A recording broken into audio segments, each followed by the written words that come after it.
छावा, शौर्य, बलिदान आणि अभिमानाची अजरामर गाथा.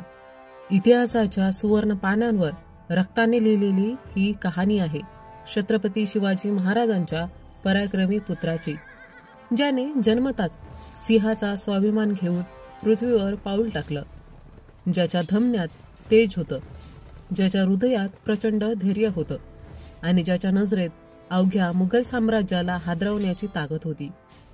ही कथा आहे एका पराक्रमी योद्ध्याची, ज्याने अखेरच्या क्षणापर्यंत लढा दिला.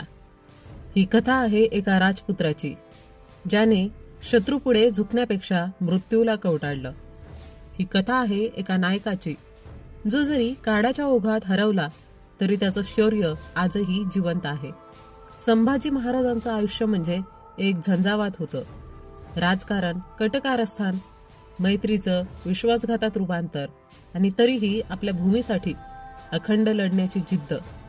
छावा हा केवळ चित्रपट नाही, तर तो त्या पराक्रमी राजाच्या जीवनाचं तेजस्वी प्रतिबिंब आहे. स्वराज्याचा अभिमान, सिंहाच्या रक्ताचा वारस आणि शौर्याचा अमरदीप छत्रपती संभाजी महाराज यांच्या आयुष्याची कहाणी ही केवळ इतिहास नाही, तर ती एक उग्र लढ्याची, अढळ निष्ठेची आणि अपराजित धैर्याची गाथा आहे. त्यांचं बलिदान, स्वाभिमान, राष्ट्रभक्ती आणि निश्चय हे आपले सर्वोच्च आदर्श आहेत. आजही त्यांच्या शौर्यकथा ऐकताना अंगावर काटा येतो आणि प्रत्येक मराठी माणसाच्या रक्तात स्वाभिमानाची ज्वाला प्रज्वलित होते. नमस्कार मंडळी, चित्रपट व्याख्याती या चॅनलवर तुमचं स्वागत आहे. आजच्या या व्हिडिओमध्ये मी तुम्हाला 2025 मध्ये आलेल्या छावा या चित्रपटाचं एक्सप्लेनेशन देणार आहे. चला तर मंडळी, जास्त वेळ न दवडता व्हिडिओला सुरुवात करूया. चित्रपटाची सुरुवात होते मुघल बादशाह औरंगजेब याच्यापासून. त्याला बातमी मिळते की छत्रपती शिवाजी महाराजांचं निधन झालं आहे. ही बातमी ऐकून औरंगजेब थोडा उदास होतो, कारण त्याच्या मते शिवाजी महाराज हे एक पराक्रमी योद्धा होते आणि त्यांच्यासारखा शत्रू त्याला पुन्हा मिळेल की नाही याची त्याला खात्री नाही. पण त्यानंतर तो आपल्या सरदारांना आनंदोत्सव साजरा करण्यास सांगतो, कारण आता मराठा साम्राज्य संपुष्टात येईल असं त्याला वाटत होतं. यानंतर आपण पाहतो की बुरहानपूरचा कारभार बहादूर खानकडे असतो. एक दिवस तो विश्रांती घेत असताना त्याला कळतं की मराठ्यांची फौज त्यांच्यावर चालून येत आहे. ही बातमी ऐकून तो हादरतो, कारण शिवाजी महाराज आता हयात नव्हते. मग आता एवढ्या मोठ्या हल्ल्यामागे कोण असू शकतं? यानंतर आपण पाहतो की छत्रपती संभाजी महाराज आपल्या सैन्यासह युद्धभूमीत उतरतात. तिथे त्यांची मोगल सैन्यासोबत प्रखर लढाई होते. संभाजी महाराज अत्यंत शौर्याने आणि पराक्रमाने मुघली फौजेला पराभूत करतात. त्यानंतर संभाजी महाराज बहादूर खानला ठार मारण्याचा विचार करतात, पण बहादूर खान त्यांना एका बेसमेंटमध्ये अडकवतो, जिथे एक भुकेला वाघ असतो. तो वाघ संभाजी महाराजांवर हल्ला करतो, पण संभाजी महाराज अत्यंत धाडसाने त्या सिंहाला पराभूत करून आणि त्याला मारून वर येतात. यानंतर ते बाहेर येऊन बहादूर खानला कैद करतात. मराठा फौज मुघलांच्या खजिन्याची लूट करून ते सर्व रायगडाला घेऊन जातात, जेणेकरून औरंगजेब जेव्हा तिथे पोहोचेल तेव्हा त्याला संपूर्ण प्रदेश ओसाड आणि रिकामा दिसेल. संभाजी महाराज ठामपणे सांगतात की शिवाजी महाराज जरी हयात नसले तरी त्यांचं स्वराज्याचं स्वप्न जिवंत आहे आणि ते पूर्ण करण्यासाठी ते सर्वतोपरी प्रयत्न करणार आहेत. मराठा साम्राज्याचे सर्व मंत्री संभाजी महाराजांना पाठिंबा देतात. यानंतर संभाजी महाराज रायगडला परत येतात, जिथे त्यांची पत्नी येसुबाई त्यांची आतुरतेने वाट पाहत असते. संभाजी महाराज आणि येसुबाई यांचं नातं खूप घट्ट असतं. येसुबाई फक्त त्यांची पत्नी नव्हती, तर त्या त्यांच्या जिवलग सखी देखील होत्या, ज्यांच्यासोबत ते आपलं प्रत्येक सुखदुःख शेअर करत. संभाजी महाराज रायगडाला परतल्यावर सर्वप्रथम शिवाजी महाराजाच्या समाधीचे दर्शन घेतात आणि त्यांचा आशीर्वाद घेतात. त्यानंतर आपल्याला त्यांची सावत्र सोराबाई दिसते, ज्या आपला मुलगा राजारामला छत्रपती बनवण्याच्या विचारात असतात. त्या यासाठी षडयंत्र रचत असतात आणि काही मंत्री त्यांना यात साथ देत असतात, कारण ते संभाजी महाराज छत्रपती होऊ नये असे वाटणारे असतात. यानंतर आपण पाहतो की संभाजी महाराज आपल्या सरदारांसोबत भोजन घेत असतात. त्याचवेळी येसुबाईचे दोन भाऊ जे कोकण प्रदेशातून आलेले असतात ते संभाजी महाराजांसमोर आपली मागणी मांडतात. त्यांना वेगळं राज्य हवं असतं, म्हणजे त्यांना संभाजी महाराजांच्या अधिपत्याखाली काम करायचं नसतं.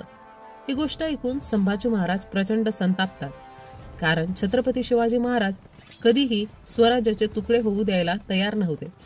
त्यांच्या दृष्टीने स्वराज्य कोणत्याही जात धर्मासाठी नव्हतं, तर ते सर्वांसाठी समान हक्क देणारं राज्य असावं, जिथे कोणत्याही प्रकारचा अन्याय किंवा अत्याचार होणार नाही.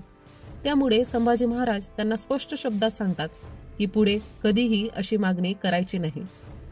यानंतर दुसऱ्या दिवशी संभाजी महाराजांना कळतं की औरंगजेबाचा मुलगा अकबर त्यांना भेटायला इच्छुक आहे. ही गोष्ट ऐकून संभाजी महाराज आश्चर्यचकित होतात, कारण औरंगजेब त्यांचा सर्वात मोठा शत्रू होता आणि त्यांचाच मुलगा त्यांच्या प्रदेशात येऊन त्यांना भेटण्याचा प्रयत्न करत होता. संभाजी महाराज अकबराला भेटायला जातात, कारण अकबर त्यांच्याशी एकांतात बोलू इच्छितो. संभाजी महाराज जेव्हा त्याला भेटतात तेव्हा अकबर त्यांना सांगतो की तो आपल्या वडिलांसोबत राहू इच्छित नाही. त्याचं म्हणणं असतं की तो औरंगजेबाला मारून गादीवर बसू इच्छितो. ही गोष्ट ऐकून संभाजी महाराज हैराण होतात, कारण एक मुलगा आपल्या वडिलांना मारण्याचा विचार कसा करू शकतो हे त्यांना पटणारे नव्हतं. यावर अकबर सांगतो की गादी म्हणजे अशी गोष्ट आहे जिथे आपलेच आपले शत्रू बनतात. तो म्हणतो की त्यांच्याकडे पण कोणीतरी त्यांच्या विरोधात आहे. ही गोष्ट ऐकून संभाजी महाराज अधिकच आश्चर्यचकित होतात, कारण त्यांना विश्वास असतो की त्यांच्या लोकांपैकी कोणीही अशी फसवणूक करणार नाही. त्यावेळी अकबर त्यांना सोयराबाईने औरंगजेबाला पाठवलेलं एक पत्र दाखवतो, जिथे ती संभाजी महाराजांना पकडण्यासाठी औरंगजेबाला मदत करण्यास तयार असल्याचं लिहिलेलं असतं. हे पाहून संभाजी महाराज हादरतात. ते अकबराला सांगतात की ते औरंगजेबाला मारण्याच्या त्याच्या कटाला पाठिंबा देणार नाही, पण तो जोपर्यंत त्यांच्या प्रदेशात आहे तोपर्यंत ते त्याचं रक्षण करण्याचं वचन देतात. यानंतर संभाजी महाराज रायगडाला परततात, जिथे येसुबाईला देखील या कटाबद्दल समजलं होतं. सोयराबाईला मदत करणारे जे काही मंत्री असतात त्यांना शिक्षा देऊन ठार मारलं जातं, तर सोयराबाईला नजरकैदेत ठेवण्याचा निर्णय घेतला जातो. यानंतर संभाजी महाराज छत्रपती संभाजी महाराज म्हणून राज्याभिषेक करतात. दुसरीकडे औरंगजेबाला बुरहानपूरमध्ये ही बातमी समजते आणि तो प्रचंड संतापतो. त्याला वाटत असतं की शिवाजी महाराजांच्या मृत्यूनंतर मराठा साम्राज्य कमकुवत होईल, पण संभाजी महाराजांनी ज्या धैर्याने आणि पराक्रमाने मोगलांवर हल्ला केला ते पाहून त्याला समजतं की मराठ्यांना हरवणं अजूनही सोपं नाही. संतापून औरंगजेब मराठा साम्राज्यातील वेगवेगळ्या गावांवर आक्रमण करून त्यांना नष्ट करू लागतो. संभाजी महाराजांना कळतं की औरंगजेब मराठा साम्राज्यावर आक्रमण करत आहे, म्हणून मग ते ठरवतात की औरंगजेबाला चोख प्रत्युत्तर द्यायचं. त्यामुळे ते आणि त्यांचे साथीदार सतत मुघल सैन्याच्या हालचालींवर लक्ष ठेवून असतात. योग्य संधी मिळताच ते एकामागोमाग एक मुघली सैन्यावर हल्ले करू लागतात. मुघल सैन्य संपूर्ण गावं उद्ध्वस्त करत होती, लोकांना जबरदस्तीने धर्मांतर करायला सांगत होती आणि अत्याचार करत होती. विशेषतः स्त्रियांना खूप अमानुष वागणूक दिली जात होती. हे पाहून संभाजी महाराज संतापले आणि त्यांनी जोरदार प्रतिहल्ले सुरू केले. त्यांच्या हल्ल्यांची रणनीती अतिशय प्रभावी होती. कधी उसाच्या शेतात लपून तर कधी झाडांवरून हल्ले करून त्यांनी शत्रूला मागे हटण्याची संधीच दिली नाही. या काळातच सोयराबाईचा मृत्यू झाला. जरी त्या संभाजी महाराजांच्या विरोधात होत्या तरी त्या त्यांच्या सावत्र आई होत्या. त्यामुळे संभाजी महाराजांना त्यांच्या मृत्यूचं खूप दुःख होतं. यानंतर संभाजी महाराज आपल्या मामा हंबीरराव मोहिते यांच्या मुलीचा विवाह राजाराम महाराजांसोबत निश्चित करतात. दुसरीकडे औरंगजेब शपथ घेतो की जोपर्यंत तो संपूर्ण मराठा साम्राज्य नष्ट करत नाही तोपर्यंत आपला ताज तो धारण करणार नाही. त्याचवेळी औरंगजेबाला आपल्या मुलीच्या माध्यमातून समजतं की संभाजी महाराजांनी अकबराला वचन दिलं की जोपर्यंत तो त्यांच्या प्रदेशात आहे तोपर्यंत ते त्याचं रक्षण करेल. हे ऐकून औरंगजेब अधिकच क्रोधित होतो आणि आपल्या सैनिकांना अकबराचा काटा काढण्याचा आदेश देतो. यानंतर मुघली सैन्य अकबरावर हल्ला करतं, पण संभाजी महाराजांनी दिलेलं वचन पाळण्यासाठी त्यांचे सैनिक अकबराला वाचवतात. दुसऱ्या दिवशी अकबर संभाजी महाराजांना भेटायला येतो आणि सांगतो की तो आता इथे राहणार नाही, भारत सोडून जाणार आहे. अकबर म्हणतो की संभाजी महाराजांनी दिलेलं वचन ते नक्कीच पाळतील.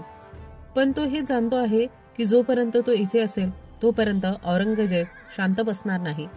त्यामुळे आपल्या उपस्थितीमुळे संभाजी महाराज संकटात येऊ नये म्हणून तो भारत सोडण्याचा निर्णय घेतो. संभाजी महाराज त्याला परवानगी देतात. तेव्हा संभाजी महाराजांना बातमी मिळते की हंबीरराव मोहिते म्हणजे त्यांचे मामा युद्धात वीरमरण पावले आहेत. हे ऐकून संभाजी महाराज अत्यंत दुःखी होतात, कारण त्यांचे हंबीररावांशी विशेष जिव्हाळ्याचे नाते होते. लहानपणीच संभाजी महाराजांनी आपल्या आईला गमावलं होतं, त्यामुळं ते नेहमी मामांना आपल्या आईविषयी विचारायचे. संभाजी महाराज अत्यंत दुःखी होते. तेव्हा त्यांना बातमी मिळते की औरंगजेब पुन्हा एकदा त्यांच्यावर आक्रमण करणार आहे. वास्तवात औरंगजेब एकामागोमाग एक मराठा सरदारांना फितूर करून आपल्या बाजूने घेत होता, जेणेकरून मराठा साम्राज्य कमकुवत होईल आणि त्यांच्यावर हल्ला करणं सोपे जाईल. हे समजताच संभाजी महाराज आपल्या सर्व मावळ्यांना संगमेश्वरला येण्याचा आदेश देतात, कारण ते तिथे औरंगजेबाविरोधात एक नवी युद्धनीती ठरवणार होते. त्याचवेळी ते मुघली सैन्यात एक अफवा पसरवतात की मराठे लवकरच औरंगजेबावर थेट हल्ला करणार आहेत. त्यामुळे मुघली सैन्याचे लक्ष या हल्ल्याच्या तयारीकडे वळेल आणि संभाजी महाराजांना संगमेश्वर येथे शांतपणे आपली बैठक घेता येईल. संभाजी महाराज संगमेश्वरला जाण्याची तयारी करत होते. त्यांना छत्रपती म्हणून राज्य करत 9 वर्ष झाली होती आणि या काळात त्यांनी अनेक लढाया लढल्या होत्या. त्यामुळे त्यांना आपल्या कुटुंबासाठी पुरेसा वेळ देता आला नव्हता. याचे त्यांना खूप दुःख वाटत होते. त्यामुळं ते लवकरात लवकर औरंगजेबाला पराभूत करून सर्वांना सुख शांती देण्याची इच्छा व्यक्त करतात. येसुबाई सांगतात की त्यांना पण हेच हवं आहे, औरंगजेबाचा पराभव आणि स्वराज्यातील लोकांचा आनंद. दुसरीकडे औरंगजेबाला त्याच्या मुलीकडून समजतं की जसे अकबराने त्याच्या विरोधात बंड केले होते तसेच संभाजी महाराजांचे काही खास लोकही त्यांच्याशी बंड करणार आहेत. हे लोक कोण आहेत हे लवकरच आपल्याला कळेल. संभाजी महाराज आपल्या मंत्र्यांसमोर भाषण देतात आणि सांगतात की आता सर्वांनी एकत्र येऊन औरंगजेबाविरुद्ध लढा दिला पाहिजे. छत्रपती शिवाजी महाराजांनी ज्या स्वराज्याचे स्वप्न पाहिले होते ते पूर्ण करण्याची हीच वेळ होती. स्वतंत्र आणि शांततेसाठी त्यांनी औरंगजेबाला संपवावेच लागणार होते. त्यांच्या सर्व विश्वासू साथीदारांनी त्यांना साथ देण्याची शपथ घेतली. सर्वांनी ठरवले की आता आपल्या सैन्याला एकत्र बोलवून मोठ्या ताकदीने औरंगजेबावर हल्ला करायचा. याचवेळी काही मराठा सैनिक घाटावर पहारा देत असतात. तेव्हा ते पाहतात की तब्बल 5000 मुघली सैनिक संगमेश्वराच्या दिशेने येत आहे.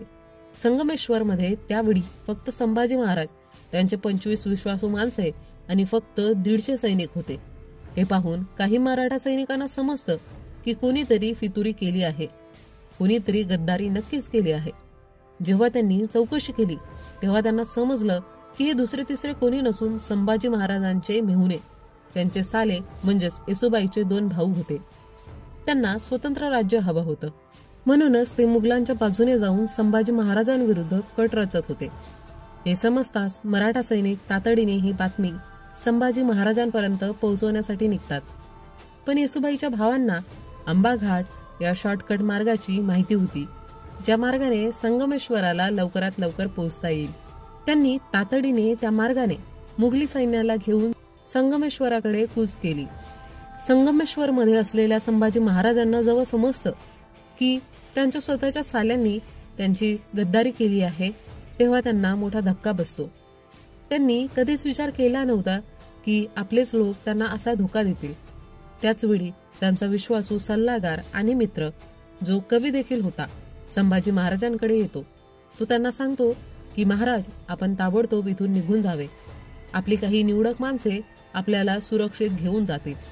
हे ऐकून संभाजी महाराज संतप्त होतात आणि ठामपणे उत्तर देतात, सिंह कधी कुत्र्यांपासून घाबरून पडत नाही. ते ठरवतात की ते पडून जाणार नाही तर आपल्या लोकांसोबतच लढणार. त्यावेळी संभाजी महाराजांकडे फक्त 150 सैनिक होते, तर समोर 5000 मुघली सैनिक होते. तरीही मराठ्यांनी माघार घेतली नाही आणि युद्ध सुरू झाले. मराठ्यांनी अतिशय पराक्रमी लढाई दिली, पण मुघली सैन्य संख्या आणि ताकदीने जास्त असल्यामुळं मराठ्यांना मोठ्या प्रमाणावर नुकसान झाले. तरी देखील संभाजी महाराज लढतच राहिले. युद्धाच्या दरम्यान त्यांना मदतीसाठी दुसरी मराठा फौज येते. पण तरीही मुघल सैन्य इतके मोठे होते की मराठ्यांना रोखणे कठीण जात होते. अखेरीस संभाजी महाराजांना पकडले जाते. एवढ्या लोकांनी त्यांना वेढले असतानाही ते कोणाच्याही नियंत्रणात येत नव्हते. हे पाहून मुघली सैनिकही आश्चर्यचकित झाले. त्यानंतर संभाजी महाराज आणि त्यांचे मित्र कवी यांना औरंगजेबासमोर आणलं जातं. संभाजी महाराजांना गंभीर जखमा झाल्या होत्या, पण तरीही ते औरंगजेबासमोर झुकले नाहीत. हे पाहून औरंगजेबही थक्क झाला. संभाजी महाराज औरंगजेबाला सांगतात, जर तू मला मारले तरी स्वराज्य संपणार नाही. माझ्यानंतर हजारो लोक उभे राहतील आणि स्वराज्यासाठी लढतील. पण जेव्हा तू मरणार तेव्हा कुणीही तुला आठवणीत ठेवणार नाही ना कोणी तुझ्यापासून प्रेरित होईल. हे ऐकून औरंगजेब हादरतो, कारण संभाजी महाराज त्याच्या कैदेत असूनही जराही भीती त्यांच्या चेहऱ्यावर दिसत नव्हती. त्यामुळं तो आपल्या सैनिकांना आदेश देतो की यांच्यावर इतका अत्याचार करा की त्यांची किंकाळी निघाली पाहिजे. त्यानंतर कवीला वेगळे नेले जाते आणि संभाजी महाराजांवर अमानुष छळ सुरू होतो. त्यांची नखे ओढून काढले जातात, पण तरीही त्यांच्या तोंडातून आवाज निघत नाही. दुसरीकडे येसुबाईला जेव्हा कळतं की तिचेच भाऊ गद्दार ठरले आणि त्यांच्यामुळं संभाजी महाराज औरंगजेबाच्या तावडीत सापडले, तेव्हा ती प्रार्थना करते, अशा गद्दारांचा जन्म कोणत्याही घरात होऊ नये. औरंगजेबाने संभाजी महाराजांवर प्रचंड अत्याचार केले, पण त्यांच्या डोळ्यातील तेज कमी झाले नव्हते. हे पाहून औरंगजेब अजूनच अस्वस्थ होतो आणि आदेश देतो की त्याच्या डोळ्यांवर घाव घाला. त्यांच्या डोळ्यांवर अमानुष प्रहार केला जातो, पण तरीही ते किंचाळत नाही. हे पाहून औरंगजेब अत्यंत त्रासलेला वाटतो, कारण तो कितीही छळ करत होता तरी संभाजी महाराज झुकायला तयार नव्हते.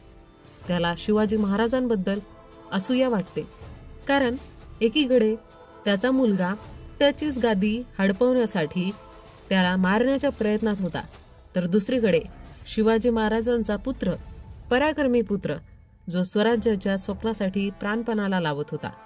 औरंगजेबालाही असेच निष्ठावान सैनिक आणि समर्थक हवे होते. म्हणून तो संभाजी महाराजांकडे जातो आणि त्यांना प्रस्ताव देतो, तू माझ्या बाजूने ये आणि इस्लाम स्वीकार कर, मग आपण संपूर्ण जगावर राज्य करू. हे ऐकून संभाजी महाराजही औरंगजेबाला प्रत्युत्तर देतात, तू माझ्या बाजूने ये आणि सुखाने राहा, आणि मी तर तुला तुझा धर्म बदलायलाही भाग पाडणार नाही. हे ऐकताच औरंगजेब संतापाने लालबुंद होतो आणि शेवटी औरंगजेब संभाजी महाराजांची जिव्हा कापतो. अत्यंत क्रूर छळानंतर अखेर संभाजी महाराजांचे बलिदान होते.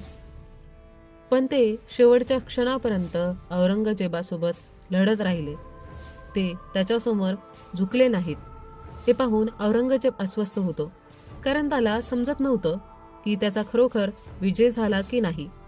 तेवढ्यात त्याला बातमी मिळते की मराठा साम्राज्य संपलं नाही, तर नव्या छत्रपतींचा उदय झाला आहे. हे ऐकताच औरंगजेब समजतो की तो जिंकूनही हरला आहे. आणि यासोबतच या चित्रपटाची सांगता होते.